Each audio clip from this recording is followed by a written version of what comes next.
ამ ვიდეოში გაჩვენებთ რამდენიმე უსინათლოს ხელჯოხს. ხელჯოხი არ არის ერთი, ის მრავალნაირი არსებობს და უნდა მოერგოს თითოეული ადამიანის საჭიროებებს და ცხოვრების წესს. დავიწყოთ პირველით, რომელიც ხელში მიჭირავს, ეს არის კანადური ხელჯოხი, 4 ნაწევრიანი, ანუ 4-ად იკეცება. რასაც, ანუ თითოეულ ხელჯოხს აქვს თავისი პლუსები და მინუსები. ეს ახლა დაკეცილ მდგომარეობაში არის საკმაოდ თხელი, ანუ სქელი არ არის ხელში რომ გიჭირავს, მაგრამ არის გრძელი. ასევე აი რომ შევადაროთ თუნდაც ამას ხო, ეს უფრო მოკლედ გამოჩნდება, ხო, 5 ნაწევრიანი.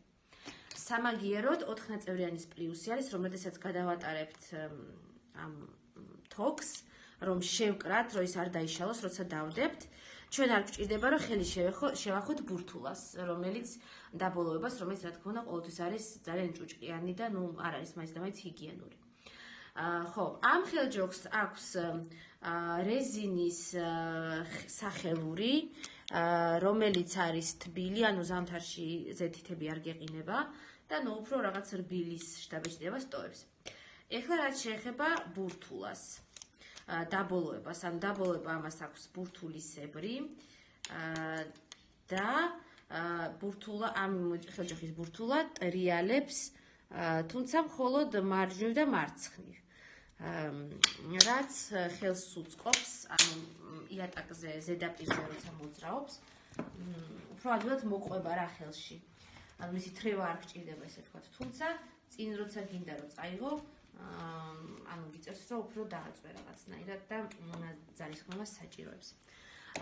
მეორე ხელჯოხი, რომელიც მინდა გაჩვენოთ, არის სახელმწიფოს მიერ უზრუნველყოფილი. ეს არის ჩეხური წარმოების, ამას ქვია სვაროვსკის ხელჯოხი. არის წინაზე კანადურზე უფრო მსუბუქი, არის 5 ნაწევრიანი, ანუ უფრო მოკლედ იკეცება, თუმცა არის უფრო მსხვილი სამაგიეროდ. ანუ უფრო ის არის, როგორც მე ვთქვი, უფრო მსუბუქია, ხო, შიგნით რა თქმა უნდა ყველა ხელჯოხი იკვრება ესეთი თოკით. და ამას კედლები უფრო თხელი აქვს მაგალითად ვიდრე კანადურს, რომელიც წეგან გაჩვენეთ. ამის ბურთულა არის ჩინური წარმოების, პლასტმასის და ისიც მხოლოდ გვერდულად ტრიალებს. ხო, საკმაოდ ну, პრინციპში არ არის ცუდი ხელჯოხი, უბრალოდ ეს ზედაპირი აქვს, არა აქვს რეზინის, უფრო პლასტმასის და არის უფრო ცივი. და იკვრება აი ამ თოკით, როგორც წინები პრინციპში. ხო. ეხლა მინდა გაჩვენოთ, ეს არის ბრიტანული, არა. პრინციპში სანდვიჩი არ ვიცი, სადავარი წარმოების არის, შეიძლება შვეიცარიულია. ესე იგი, ეს არის 1, 2, 3, 4, 5 ნაწევრიანი. აქვს, ანუ გლუვი ზედაპირი, ანუ არ არის თბილი. და თოკის ნაცვლად იკვრება ესეთი გვერდული შესაკრათ, ანუ უნდა ამის პლუსი ამ შესაკრებას არის, რომ ბურთულას არ ეხები და აი ესე შეგიძლია უბრალოდ გვერდულად გადაატარო და მიაწებო რა, ესე ვთქვათ, მიადო კარგად და იკვრება და დადებ დაბლა. და ნუ აქვს ასევე თოკიც, რომლითაც შეგიძლია, მაგრამ არა, ესე აზრი არ აქვს. ამ თოქს ამ წუთში არ აქვს მარყუჟი, რომლითაც შეგიძლია, უბრალოდ აქვს, მაგრამ ისეთ ადგილას აქვს შეკრული, რომ ესე ზემოდან ვერ გადაატარებ და ესე ვერ შეკრავ, ანუ უნდა შეკრა აი ამ სპეციალური საშუალებით. ბურთულა ამ ხელჯოხსაც აქვს ცოტა სხვანაირი ფორმის, სხვათა შორის, უფრო ფანქრისებრს გავს, მაგრამ თან ტრიალებს, რაც არის ძალიან მნიშვნელოვანი. ხო, უძრავი ბურთულა არის საკმაოდ რთული. ეს არის საკმაოდ გამძლე ხელჯოხი, ნუ უკვე თითქმის 10 წლის არის, რაც მე 10 წელი რაც მე მაქვს.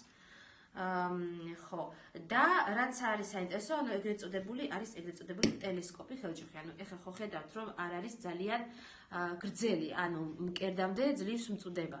მაგრამ აქვს გასახსნელი, აი აქ ესე ხელს მოვკიდებთ, ამოვწევთ და მე ისევ დავატრიალებთ და დავაფიქსირებთ და უკვე არის, ანუ მწუდება უკვე ყელამდე. შეგიძლიათ სხვათა შორის შუალედური, ანუ შუალედური სიგრძეც გაუკეთოთ, ანუ ეს ცოტა დავუშვათ, ესე ჩავწიოთ და იქნება მკერდს ოდნავ ზემოთ, შეგვიძლია სხვადასხვა სიმაღლის მოკლედ შეცვლა შეგვიძლია რა. ეს უსინათლოს სიმაღლიდან გამომდინარე, ასევე გარემოდან გამომდინარე, სადაც მან უნდა იმოძრავოს. ახლა ხალხ მრავალ ადგილებში ჯობია რომ უფრო მოკლედ ქონდეს ხო ხელჯოხი, რომ სხვებს ხელი არ შეუშველო. პირიქით, თქვათ, სადაც მეტი საფრთხე არის და ნაკლები ხალხი და ბევრი ბარიერი, იქ ჯობია რომ დაიგრძელო და ასე შემდეგ. ეხლა მინდა გაჩვენოთ ის ხელჯოხი, უბრალოდ კონტრასტისთვის კიდევ ისევ ავიღებ, რომელსაც წლების წინ ადილებდა უსინათლოს სახელმწიფო, რომლის ერთადერთი პლუსიც იყო ეს ტყავის ჩანთა. ჩანთა კარგია რატომ? რომ დაბოლოება, მაგალითად ისე შეგიძლია ჩადო, რომ დაბოლოება, მაგალითად მე ჩააგდო ზურგ ჩანთაში, რომ დაბოლოება რომელიც ყველაფერს ეხება და ჭუჭყიანია, ჩანთაში არ ჩაგივიდეს, ესე თქვა ზემოდან გადაატარებ, ან პირიქით ჩადებ და ესე თქვა კარგად შეინახება. ოღონდ სხვა ამ ხელჯოხს კარგი არაფერი პრინციპში აი რომ გაჩვენოთ არის 1 2 3 4 ნაწევრიანი, არ აქვს ის დიდი თოკი, რომლითაც უნდა ანუ გადაატარო, აი რომ დაკეცო. ვერაფერს ვერ უშვები რომ დაკეცავ, ანუ ესე ვერ გადაატარებ და ესე უბრალოდ რომ დადო, გაიშლება, იწყებს გაშლას, ხო, რა თქმა უნდა. ამის შეკვრის და შენახვის ერთადერთი საშუალება არის, რომ ჩადო ჩანთაში. ამ ხელჯოხს, ამ ხელჯოხის დაკიდება შეიძლება, ეს არის აი უფრო დასაკიდებლად რა, სადმე თქვა ურსმანზე. ხო, დაბოლოება ერთი პლუსი აქვს, რომ დაბოლოება ეხსნება, ანუ შეგიძლია დაბოლოება გამოუცვალო, არ არის მოძრავი დაბოლოება ამ წუთას, არ არის კარგი. ისე სხვათა შორის ეს უბრალოდ პატარაა ძალიან, ანუ დასრული უსინათლოსთვის არის ძალიან დაბალი ხელჯოხი, მოკლე. თორემ სხვა მხრივ ალბათ სწორი ბურთულა რო გაუკეთდეს, პრინციპში შესაძლებელი იქნებოდა მისი გამოყენება, უბრალოდ ხო, სავარაუდოდ უფრო ბავშვებში. ეს არის ის ყველა ხელჯოხი, რომელიც მე მინდოდა რომ მეჩვენებინა თქვენთვის, თუმცა არსებობს კიდევ ბევრნაირი, ხო, ეს 4 ნაწევრიანია.